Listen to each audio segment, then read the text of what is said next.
जुबान से, मोर सकते जिंदगी जीवे गोरी वो शान से।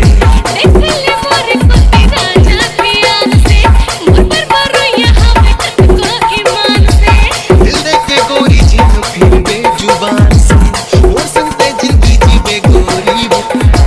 दिल वाली माया वाली, दिल वाली तो समा रोमांस हो गए, समझो मैं मुझे रोमांस हो गए। चश्मा वाली गोरी मोर चैन ले गए, लुट के गोरी मोर नींद ले गए।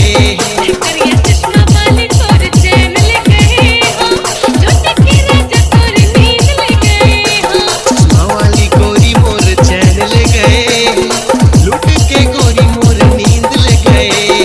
चश्मा वाली गोरी तोर चैन ले गए हो, लुट के राजा तोर नींद ले गए हो। चश्मा वाली गोरी तोर चैन ले गए, लुट के गोरी तोर नींद ले गए। डीजे अंकेश बघौल।